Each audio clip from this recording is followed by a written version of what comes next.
विज्ञान से जुड़ी नवीनतम वीडियो को देखने के लिए चैनल की सदस्यता लेना ना भूलें और विज्ञान से संबंधित सभी वीडियो पर जानकारी लेने के लिए बेल आइकन जरूर दबाएं।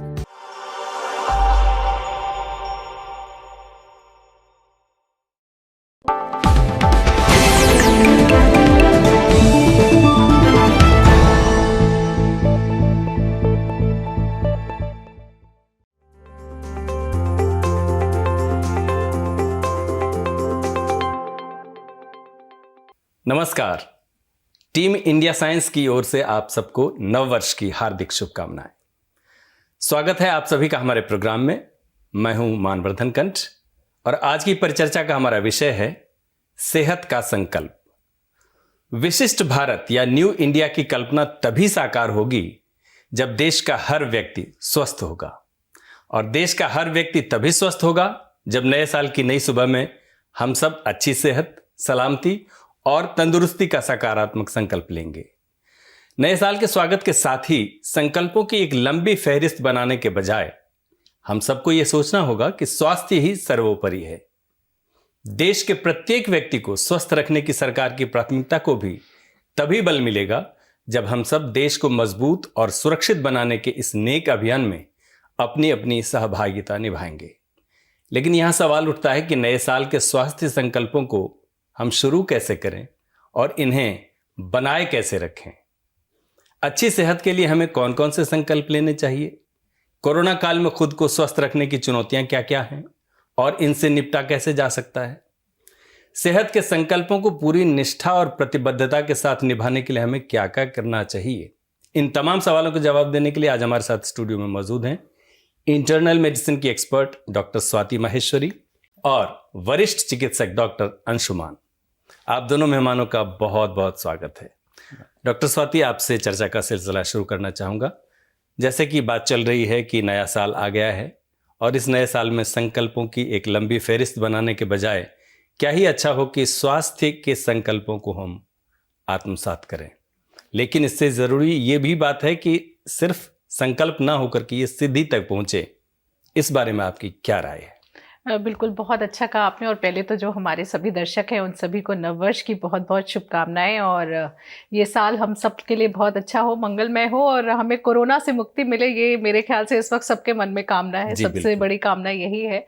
वही अगर आप देखें तो जब आप संकल्प ऐसे बनाते हैं जो कि करना बहुत मुश्किल है, जिनको पाना मुश्किल होता है, जो आप जोश में तो बना लेते हैं कि मैं रोज 2 घंटे एक्सरसाइज करूंगा, मैं अब बिल्कुल जंक फूड नहीं खाने वाला हूं, या मैं अब धूम्रपान से दूर रहूंगी, या इस तरह की जब भी आप कोई एक अपने लिए वो बनाते हैं, संकल्प बनाते हैं, वो इतने स्ट्रिंजेंट नहीं बनाने चाहिए। ऐसे नहीं बनाने चाहिए जो आप 2 दिन करें और उसके बाद आपके दम निकल जाए और अब आप सोचे कि नहीं ये हमसे नहीं होगा या चलिए छोड़ देते हैं। संकल्प ऐसे बनाइए जो आपके जीवन में सध सके, जिनको आप रोज रोज कर सकें और आपको महसूस भी ना हो कि आप कर रहे हैं और आपको उनका लाभ मिलना शुरू हो। तो अगर आप ये सोचें कि मैं ये संकल्प लेती हूँ कि मैं हर दिन 15 मिनट चलूंगी या 20 मिनट चलूंगी, आधा घंटा चलूंगी, तो ये मेरे लिए पॉसिबल है और ये मैं निरंतर करती रह सकती हूँ।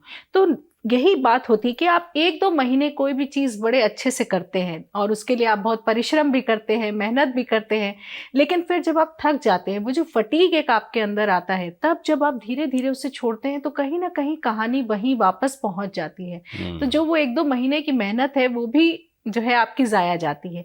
इसलिए संकल्प ऐसे बनाइए जो कि आप कर सके और आपको भी खुशी हो और आपको उसका रिजल्ट मिले। और जब आपको रिजल्ट मिलने लगता है तब जो अंदर से एक ऊर्जा आती है, एक अंदर से कॉन्फिडेंस आता है, मोटिवेशन आता है, वो आपको आगे लेकर के जाता है।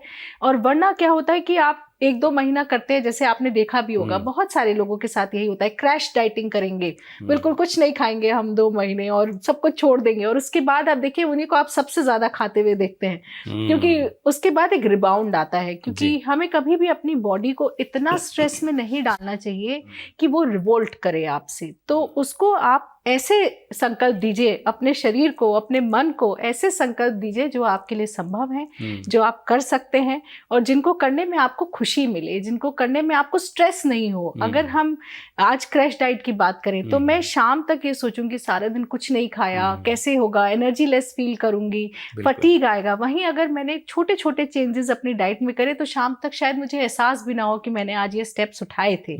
तो ये जो एक चीज़ है जो रूटीन में लाने वाली चीज़ होती है, जी। वो तभी पॉसिबल है जब हम ऐसे गोल्स बनाएं जो हमारे लिए संभव हैं, जिन्हें हम पा सकते हैं। डॉक्टर अंशुमान, आपसे जानना चाहूँगा, ये जो स्वस्थ रहने और अस्वस्थ होने की जो एक अवधारणा है, इसमें जैसे डॉक्टर स्वाति ने बताया कि ऐसे संकल्प लीजिए जो आप अचीव कर सकें, हासिल कर सकें, लेकिन हमारे दर्शकों को ये बताइए कि ऐसे स्वास्थ्य संकल्प क्या क्या हो सकते हैं, इसके बारे में बताइए थोड़ा सा। ये भी बताते हुए कि हम स्वस्थ रहें, ये क्या अवधारणा है? संकल्प से सिद्धि तक की बात जो हो रही है, इस यात्रा की बात, मतलब कहीं पथभ्रष्ट तो हुए तभी नई यात्रा की बात हो रही है।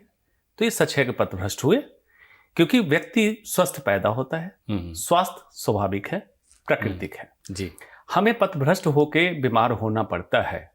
अगर यूं कहूं कि एक इंसान बीमारी खरीदता है, बीमारी बाजार में बिकती है, तो यही सत्य है। बड़ी बात कही आपने। मतलब पूरी कोशिश हम करते हैं कि बीमार होने के लिए क्या क्या करें, स्वस्थ रहने के लिए क्या करना, कुछ नहीं करना, आपको प्राकृतिक रहना है।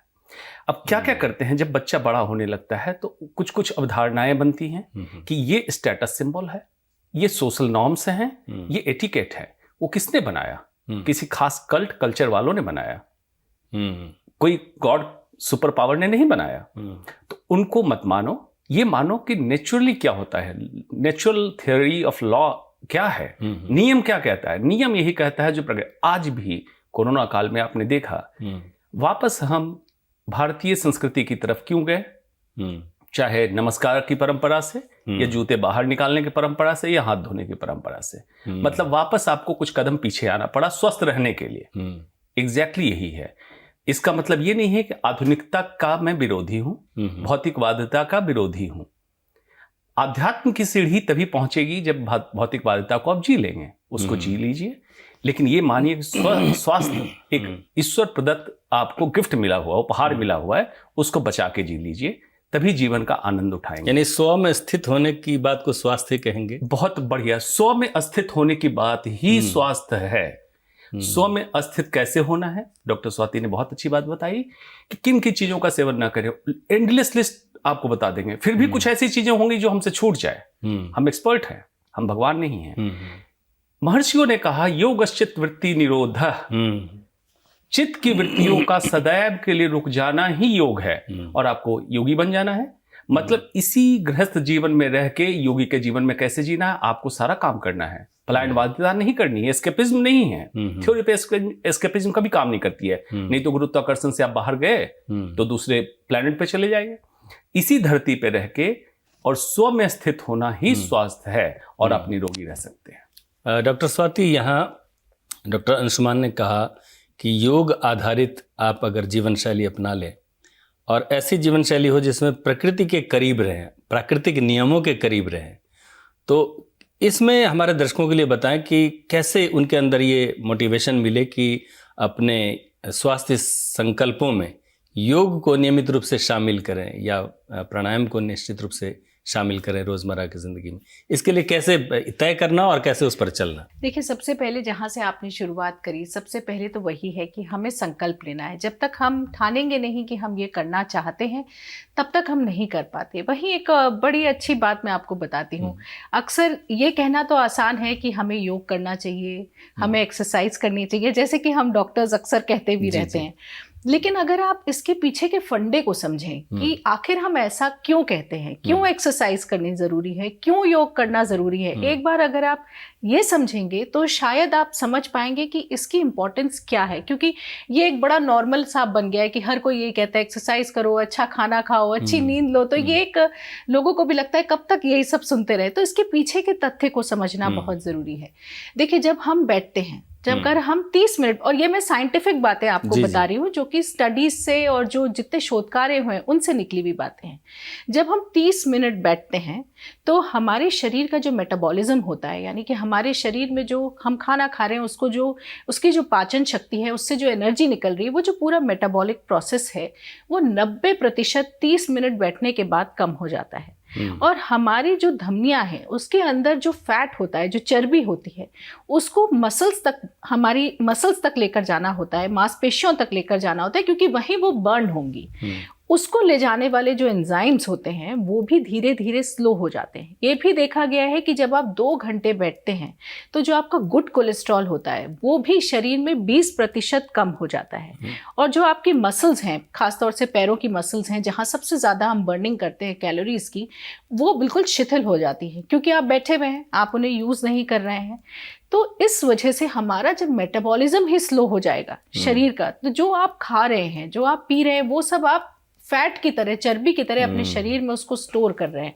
और इसीलिए आपको धीरे धीरे ये लगता है कि शरीर में एनर्जी नहीं है, मैं तो स्वस्थ हूँ, मुझे कोई बीमारी नहीं है, लेकिन मेरे शरीर में एनर्जी नहीं है, लेकिन मुझे डिप्रेशन की फीलिंग होती है, मुझे कभी कभी अवसाद जैसा लगता है, मुझे लगता है कि मेरे को नींद अच्छी नहीं आ रही है, या मेरे शरीर में छोटी मोटी प्रॉब्लम्स हैं जिनको हम बड़ी बीमारी नहीं। ये सब है कि आपका शरीर स्वस्थ नहीं है। इसका मतलब तो आपको, एक तो सबसे पहली बात, इसीलिए हम एक्सरसाइज की बात करते हैं। अब आपको आश्चर्य होगा जानकर कि अगर कोई व्यक्ति 6 से 8 घंटे लगातार बैठता है तो आप अपने शरीर को उतना ही नुकसान देते हैं जितना कि एक स्मोकर अपने शरीर को नुकसान देता है। इसे अब हम एक नई टर्मिनोलॉजी भी बोलते हैं, सिटिकोसिस, यानी कि बैठे रहने से आप अपने शरीर को उतना ही नुकसान दे रहे हैं जितना कि कोई धूम्रपान वाला व्यक्ति देता है। और ये तो सबको मालूम है कि धूम्रपान करने से शरीर का नुकसान होता है। देखिए, एक सिगरेट पीने से हम 11 मिनट अपनी शरीर की जो लाइफ स्पैन होता है, जो हमारी लॉन्जिटिविटी होती है, उसको कम करते हैं।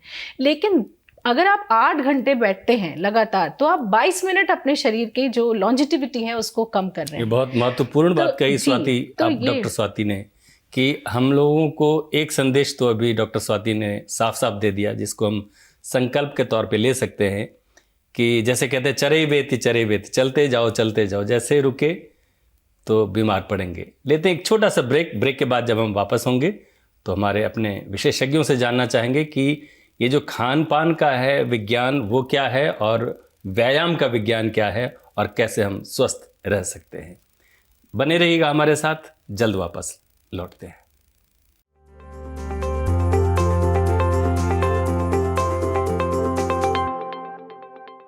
विज्ञान तथा प्रौद्योगिकी के प्रति लोगों की रुचि जगाने के उद्देश्य से साल 2019 में इंडिया साइंस चैनल की शुरुआत की गई। विज्ञान और प्रौद्योगिकी विभाग द्वारा शुरू किया गया इंटरनेट आधारित ये विज्ञान वेब चैनल विभाग के स्वायत्त संस्थान विज्ञान प्रसार द्वारा संचालित किया जा रहा है। इस चैनल पर विज्ञान पर आधारित डॉक्यूमेंट्रीज, ताज़ा विषयों पर स्टूडियो चर्चा, साक्षात्कार और हर आयु वर्ग को आकर्षित करने वाली विज्ञान लघु फिल्में और साप्ताहिक कार्यक्रम प्रसारित किए जा रहे हैं। सोशल मीडिया और इंटरनेट की पहुंच आज हर जगह, हर व्यक्ति तक है। ऐसे में देश में वैज्ञानिक चेतना के प्रसार के लिए ये माध्यम सबसे उपयुक्त कहा जा सकता है।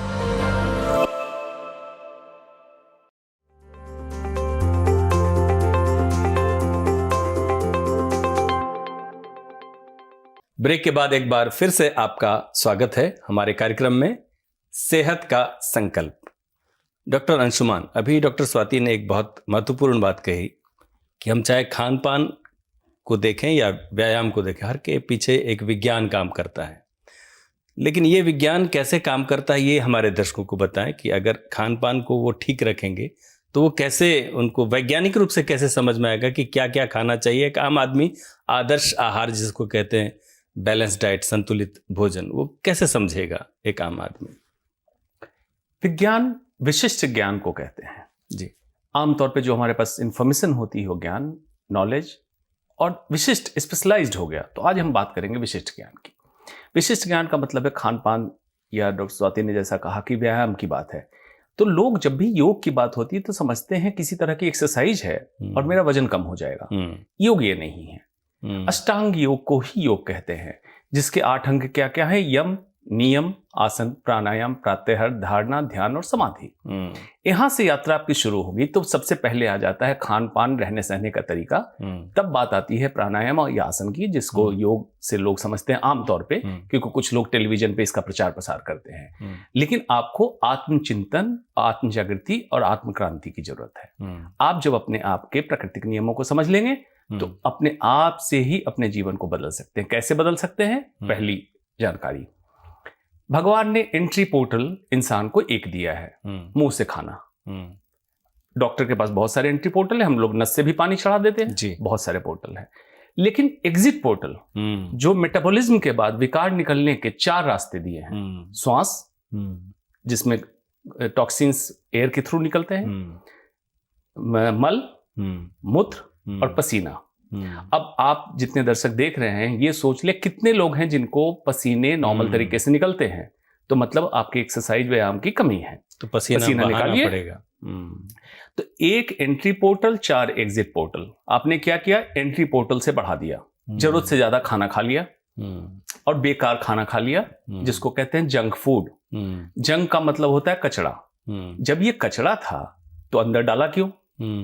डाल लिया, वो भी जरूरत से ज्यादा, निकलने के रास्ते बंद कर दिए, पसीना बंद। कॉन्स्टिपेशन मतलब मल भी हर दिन 2 बार नहीं जाना, तो ये भी गलत हो गया। पेशाब तो जबरदस्ती आप कर ही लेंगे, कोल्ड ड्रिंक भी पीएंगे तब भी पेशाब हो जाएगा। और दूसरा श्वास। प्राणायाम यही करता है कि आपके CO2 या एसिडोसिस को कम करने के लिए एक्सेलेशन कराता है।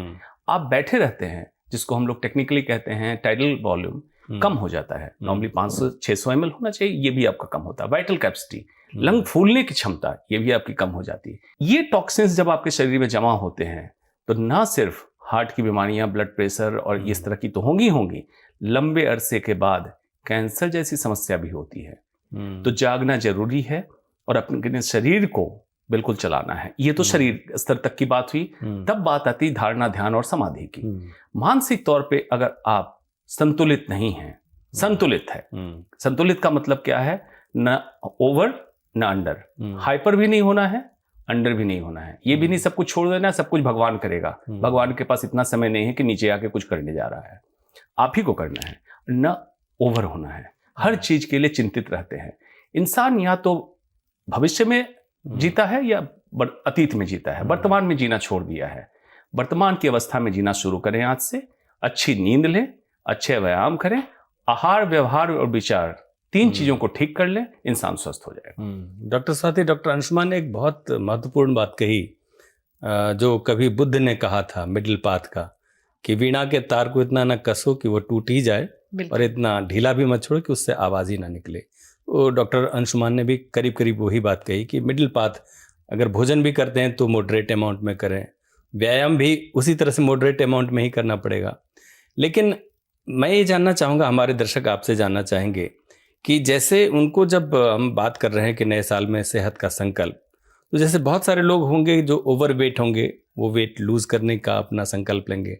बहुत होंगे जो अंडर वेट होंगे, वो वेट गेन करने का सोच रहे होंगे। ऐसे में एक बात आती है कि कैसे ये समझ में आए कि हम ओवर वेट हैं या अंडर वेट हैं। तो जैसे BMR का इंडेक्स, जैसे डॉक्टर सब कहते हैं, हमारे दर्शकों को आम भाषा में कैसे समझ में आया? क्या वेस्ट नाप करके हम उसको तय कर सकते हैं, या क्या कैसे नाप सकते हैं कि हमारा? देखिए, बड़ा अच्छा सवाल आपने पूछा है और इसमें 2 बातें हैं। एक आपने खुद ही वेस्ट नापने वाला बोला, इसके ऊपर भी मैं जरूर आऊंगी। सबसे पहले तो BMI मेजर करना बहुत आसान होता है, क्योंकि आपको अपना हाइट और वेट लेना होता है और उसका सिंपल सा फॉर्मूला है जिसको कि आप लगा करके अपने हाइट और वेट को निकाल सकते हैं। और इसके पहले से पैमाने तय है कि अगर आपका 20 से कम आता है तो आप अंडरवेट की तरफ चले जाते हैं, अगर आपका 36 और 40 से ऊपर चला जाता है तो आप ओवरवेट को 20 में चले जाते हैं। ये एक जैसे हमने हाइट और वेट को, जैसे मान लीजिए मेरी हाइट 170 सेंटीमीटर है जी, और मेरा वेट 60 kg है जी, तो हम कैसे कैलकुलेट तो करेंगे? जो 60 kg आपका वेट है उसको हम ऊपर न्यूमरेटर में रखते हैं, तो height weight upon height square, तो ये हमारा इसका BMI का फॉर्मूला होता है। तो इसमें जो आपका वेट है उसको हम आपके हाइट को डबल करके उससे डिवाइड करते हैं, यानी 170 को 2 से गुणा करेंगे जी, बिल्कुल, और उसे जो वेट है हमारा उससे जी, और डिवाइड ये करें। हाइट सेंटीमीटर में होनी चाहिए जी और वेट केजी में होना चाहिए। जी जब हम इस तरह से इसको डिवाइड करके जो वैल्यू निकालते हैं उससे जो हमारा बीएमआई आता है जी। वो हमें ये बॉडी मास इंडेक्स। जी हाँ, वो हमें ये सूचक होता है कि हमारा वजन कम है या ज्यादा है। अब हमारे पास और भी तरीके हैं, हम फैट भी अपना नाप सकते हैं, वो भी एक कैसे? तरीका होता है। उसकी भी मशीन्स होती हैं जो आप जाकर के फैट भी नपवा सकते हैं कि शरीर में फैट कितना है। वहीं जो वेस्ट का फैट होता है वो भी हम काफी महत्वपूर्ण मानते हैं, क्योंकि ज्यादातर जो मेटाबॉलिक सिंड्रोम्स हैं, जो जिन लोगों में अगर आप देखें कि डायबिटीज भी है, ब्लड प्रेशर की भी परेशानी है, कोलेस्ट्रॉल भी बढ़ा हुआ है, उन लोगों में खास तौर से हम ये देखते हैं कि जो वेट है, जो हमारे वेस्ट में जिसे हम तोंद जी, बोलते हैं जी, हमारे जी, जी। आम भाषा में, ये जिन लोगों का ज्यादा बढ़ा हुआ होता है उनको आगे चल के कार्डियक प्रॉब्लम्स, डायबिटीज, स्ट्रोक, ये सब बीमारियां ज्यादा होती हैं। तो इस तरफ हम सभी को अपना ध्यान देना बहुत जरूरी है कि हमारा वेस्ट जो है वो हमारे जो शरीर है, वो हमारा जो ये पियर लुक है ये नहीं होना चाहिए। अगर हमारा पियर लुक होगा जी जी जी तो वो इसका मतलब है कि हमारा जो है जो वेट का डिस्ट्रीब्यूशन हुआ है बॉडी में वो सही नहीं हुआ है, और ऐसे में हम अनइक्वल। आगे चल के बीमारियों के शिकार हो सकते हैं। डॉक्टर स्वाति ने एक फॉर्मूला भी बता दिया कि आप कैसे खुद सही कैलकुलेट कर सकते हैं, ये गणना कर सकते हैं कि आप अंडरवेट हैं या ओवरवेट हैं। चर्चा हमारा जारी है, बने रहिएगा हमारे साथ। एक लेते हैं एक छोटा सा एक और अल्प विराम।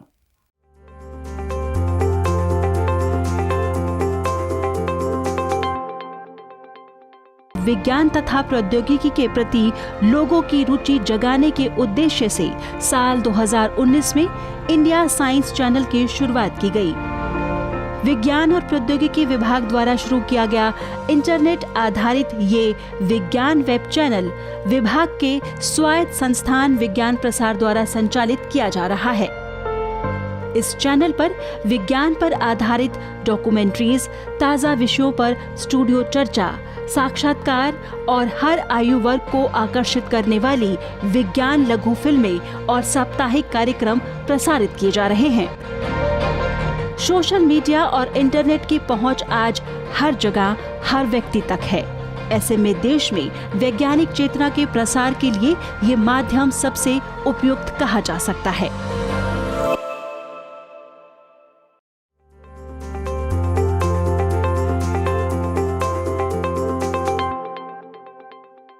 ब्रेक के बाद एक बार फिर से आपका स्वागत है परिचर्चा में, जिसका विषय है सेहत का संकल्प। डॉक्टर अंशुमान, आजकल जो कोरोना का टाइम है, ऐसे में सब कुछ ऑनलाइन ही हम लोग सीख रहे हैं, शिक्षा भी ऑनलाइन हो गई है। ऐसे में जैसे बहुत सारे लोग हैं जो ऑनलाइन टिप्स देते हैं और उसी के हिसाब से ऑनलाइन ट्रेनर उन्हें कह सकते हैं, ऑनलाइन फिटनेस ट्रेनर कह सकते हैं, या ऑनलाइन योगा एक्सपर्ट्स कह सकते हैं। आपको क्या लगता है कितना वो सही रहता है, उसके हिसाब से अगर कोई अपना दिनचर्या तय करना चाहे? देखिए, मुहावरे से मैं शुरू करूंगा। नीम हकीम खतरे जान।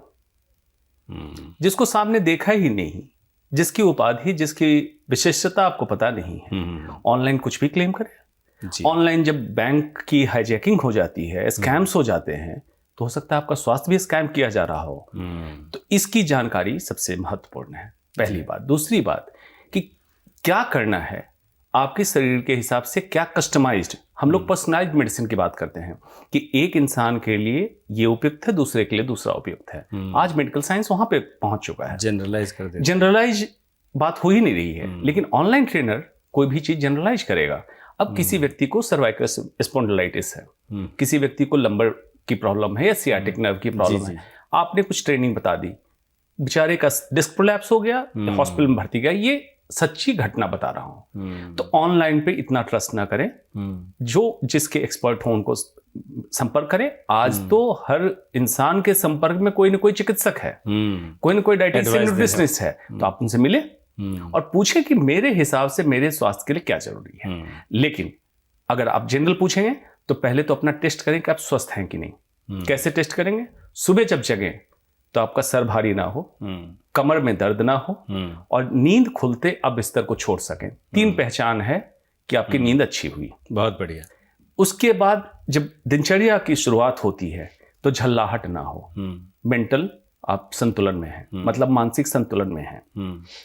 जब आप काम करके घर लौटते हैं तो मैं कहता हूं फॉर्मूला ऑफ गॉड, GOD, भगवान को मैंने देखा नहीं है, लेकिन मैं दूसरे भगवान की परिभाषा समझा रहा हूँ। G for generator, O for organiser, D for destroyer.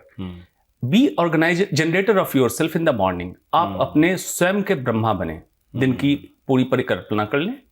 Organiser, दिन में अब विष्णु बने, जो परिकल्पना आपने की है उसका पालन करें।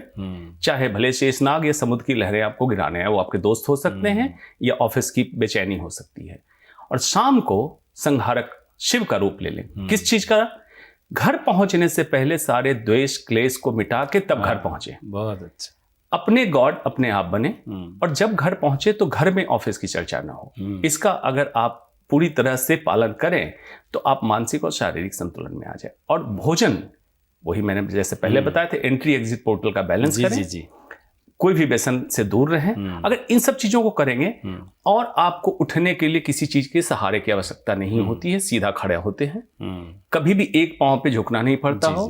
अगर मध्य प्रदेश, मैं कहता हूं मध्य प्रदेश आपका उत्तर प्रदेश से बड़ा ना हो गया और दक्षिण प्रदेश लड़खड़ाने न लगा हो, तो आप स्वस्थ हैं। बहुत अच्छा। डॉक्टर स्वाति, हमारे दर्शकों के लिए आप क्या कहना चाहेंगी कि कैसे एक स्वस्थ व्यक्ति रह सकता है और कैसे अपना स्वास्थ्य मेंटेन रख सकता है? देखिए, बहुत ज़रूरी बात जो आज के समय में अगर हम देखें तो अगर हम थोड़े साल पीछे भी जाएं तो जो हमारे नाना दादा दादी सब थे, अगर आप देखें उनके स्वास्थ्य से अपने स्वास्थ्य की आज अगर आप तुलना करें तो शायद हम तुलना कर भी नहीं पाएंगे, क्योंकि जिस तरह से वो लोग बढ़ती हुई उम्र के साथ भी एक्टिव रहते थे, जिस तरह से देखिए वो घी का सेवन करते थे, सब जो भी चीज़ों का सेवन, आज हम अगर एक चम्मच घी भी खाएं तो हमें ऐसा लगता है कि कहीं हमारा वजन ना बढ़ जाए और अब तो हम मोटे हो जाएंगे। तो हमारा जो एक प्रवृत्ति हो गई है, जैसे अभी डॉक्टर अंशुमान ने भी इतने अच्छे से समझाया, हम नेचुरल चीज़ों से दूर आ गए हैं। हमारा पहले एक्टिविटी इतनी होती थी, हमारा खान पान इतना अच्छा था, हम फ्रेश खाना खाना पसंद करते थे, हम फ्रूट्स और वेजिटेबल्स और इन सब घर की बनी हुई चीज़ों के ऊपर ज़्यादा वो अपने तवज्जो रखते थे। अब अगर आप देखें तो हम सहूलियत की ज़िंदगी जीते हैं। हम ये देखते हैं कि क्या चीज़ कन्वीनियंट है, चाहे बच्चों को खाना देने की बात हो, चाहे घर के बड़े लोगों को, चाहे खुद के लिए हम जो डिसीजंस ले रहे हैं, हम बस झटपट क्विक सब कुछ करना चाहते हैं कि बस 2 मिनट मैगी वाला हिसाब हमारा आजकल बन गया है कि जो भी हम करना है बस फटाफट करना चाहते हैं। और इसी वजह से कहीं ना कहीं हम बहुत सारी अच्छी चीज़ों को छोड़ते जा रहे हैं, पीछे छूटती जा रही हैं, और हम कन्वीनियंस के हिसाब से उन चीज़ों को लाइफ में ले आए हैं जिनमें टॉक्सिन ज़्यादा हैं, जिनमें बुरे तत्व हैं, जो कि हमारे शरीर के लिए सही नहीं है और शायद शरीर के लिए बने भी नहीं थे। तो हम जो शरीर को अपने डस्टबिन बना रहे हैं, जैसे अभी डॉक्टर अंशुमान ने भी बोला कि हम शरीर को खुद डस्टबिन बना रहे हैं। और जब आप शरीर को डस्टबिन बना रहे हैं, जब आप शरीर में हर वक्त वो सब चीज़ें डाल रहे हैं जो कि शरीर के लिए नहीं बनी है, तो स्वाभाविक है कि शरीर भी आपको फिर अपने रंग दिखाएगा, आपको बीमारियां होंगी। और अगर आज आप बात करें तो देखिए, चाहे डायबिटीज़ की बात करें या डॉक्टर अंशुमान बताएंगे कैंसर की बात करें, पहले कभी भी हमने इतनी कम उम्र में ये परेशानियां नहीं देखी थी। पहले जब किसी को कैंसर होता था तो अच्छा, तब तो फिर उनकी उम्र बहुत ज़्यादा होगी तभी कैंसर हो गया होगा। आज आप देख रहे हैं यंग लोगों को कैंसर हो रहा है, डायबिटीज़ हो रही है, ब्लड प्रेशर की प्रॉब्लम है, डिप्रेशन के हम कैपिटल बन गए हैं, भारत कैपिटल बन गया है, डायबिटीज़ का कैपिटल बनने जा रहा है। तो इसका मतलब हमारे लिए चिंतन का समय है। हमें सोचना चाहिए कि हम अपने लाइफस्टाइल को किधर ले जा रहे हैं और आज जिन चीज़ों में हम खुश हो रहे हैं। देखिए, अगर आप स्टीव जॉब्स की भी कहानी को सुने और उनकी बातों को भी सुने तो अंत समय में उन्होंने यही बोला था कि आज मेरे लिए उन सब चीज़ों का कोई मायना नहीं है जो मैंने कमाया है, चाहे वो महंगी गाड़ी हो, चाहे महंगे कपड़े हो, घड़ियां हो या जो भी हो। वक्त मुझे घड़ी आज भी वही दिखा रही है, चाहे सस्ती हो चाहे महंगी हो, और मैं आज बिस्तर पर अकेला ही हूँ, बीमारी से जूझ रहा हूँ, इस बीमारी के लिए मेरे पास कोई इलाज नहीं।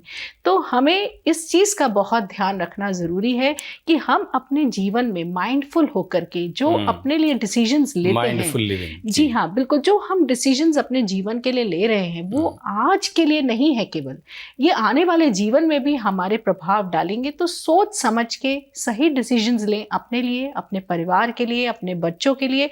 खास तौर से मैं बोलूँगी कि बच्चों के लिए, क्योंकि आप जो आज उन्हें सिखा रहे हैं, जो उन्हें आप गुण दिखा रहे हैं, जो आप उन्हें बता रहे हैं, वही वो जीवन में आगे लेकर जाएंगे। तो इसलिए उनको ये मत सिखाइए कि ठीक है कोई बात नहीं, जंक फूड खा लो अगर भूख लग रही है तो, या खा लिया तो कोई बात नहीं है, चलो आज टाइम नहीं है बाहर ये खा लेते हैं, उनको जब तक आप सिखाएंगे नहीं कि पौष्टिक आहार क्या है, व्यायाम की जरूरत क्या है जीवन में, तब तक वो नहीं सीखेंगे। और कभी कभी और इसके लिए डॉक्टर स्वाति का प्रिस्क्रिप्शन है माइंडफुल लिविंग। देखिए मैं यही बोलूंगी कि सबसे पहले तो वर्तमान में रहें, आप जहां भी हैं जो भी कर रहे हैं वो आपको पता होना चाहिए। पास्ट और फ्यूचर में रहने से हमें उतना लाभ नहीं होता जितना कि हम माइंडफुल हैं। जैसे आप खाना खा रहे हैं लेकिन आप टीवी देख रहे हैं, अच्छा, जैसे कि आप खाना खाते वक्त टीवी देख रहे हैं या कुछ और, आपको पता ही नहीं आप कितना खा गए, क्या खाया आपने। तो अगर आप उस वक्त जो आप कर रहे हैं उस चीज पर अगर आपका ध्यान केंद्रित रहेगा तो आप ऑटोमेटिकली अपने आप ही अपने लिए सही डिसीजन लेंगे, प्रेजेंट में जीने की आप बिल्कुल प्रेरणा दे रहे हैं। बिल्कुल। और जी हाँ, कोविड-19 की महामारी के इस दौर में कई चीजें बदल गई हैं। कामकाज, साफ सफाई से लेकर खान पान, रहन सहन और वर्जिश के तौर तरीके पूरी तरह से बदल गए हैं। अगर एक चीज नहीं बदली है तो वो है आपका और हमारा संकल्प लेने का और उन्हें निभाने की प्रतिबद्धता। भारत को स्वास्थ्य के मामले में भी आत्मनिर्भर बनाने की सरकार द्वारा की गई पहलकदमियों के साथ साथ हम सबको स्वतः स्फूर्त प्रयास करने होंगे। नई सोच से परिवर्तन की इच्छा शक्ति पैदा हुई है और देश में एक ऐसा माहौल बना है कि हम सब अगर अच्छी सेहत का संकल्प ले लें तो स्वस्थ भारत के सपनों को साकार करके ही रहेंगे।